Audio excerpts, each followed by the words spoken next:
stand up to this president. We need to make it absolutely clear that we have no intention of letting Bush, Cheney, or this administration invade Iraq, because they have been rattling the saber over and over and over. And what this resolution did, written literally in the language of the neocons, it enables this president to do exactly what he wants to do. He continues to march forward. He continues to say this is a terrorist organization. He continues to say these are proliferators of weapons of mass destruction. How in the world is that Democrats, we're not talking about Republicans now, Chris and Joe, Democrats standing up to this president and saying, no, we are not going to allow this. We are not going to allow this march to war in Iraq. Governor Richardson, would you negotiate with Iran without any conditions? Yes, I would. And I'm the only one on this stage that has actually negotiated with a foreign country within Iran. That's not true. And I want to just say to you that, in my judgment, we have to use diplomacy. And there is a red line. We cannot permit Iran to use nuclear weapons. And I do believe what you do is Ahmadinejad, it's very difficult to deal with them. But there are moderate elements in Iraq. There are moderate clerics. There are students. There's a business community. And I believe that we can achieve a compromise on the nuclear issue in exchange for them having a nuclear fuel cycle, nuclear power. They don't develop nuclear weapons. Carrot and sticks, diplomatic initiatives, economic incentives. The problem is we saber rattle, and this resolution in the Senate saber rattles. I was UN ambassador. I know this region.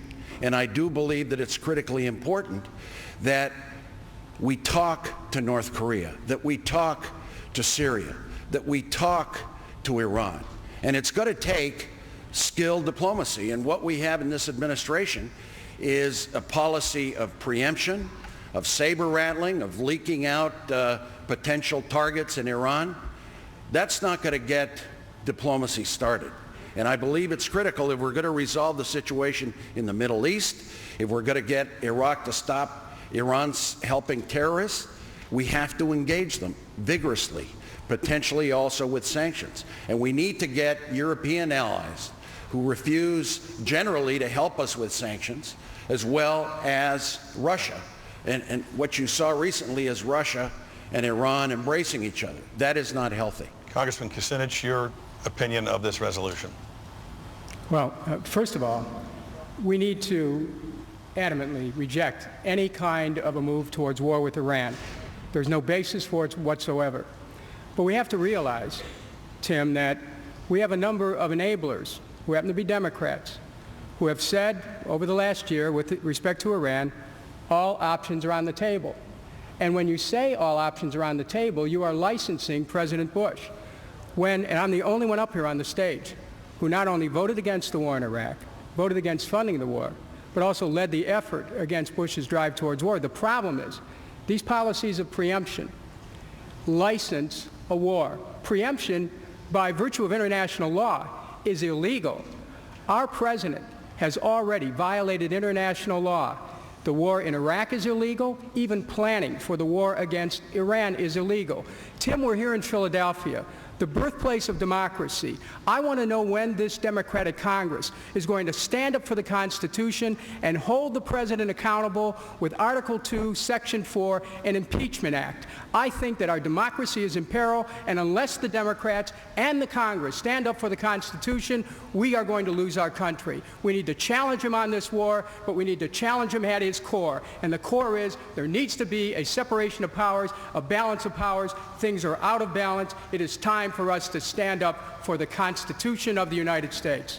I want to ask each of you the same question. Senator Clinton, would you pledge the American people that Iran will not develop a nuclear bomb while you are president?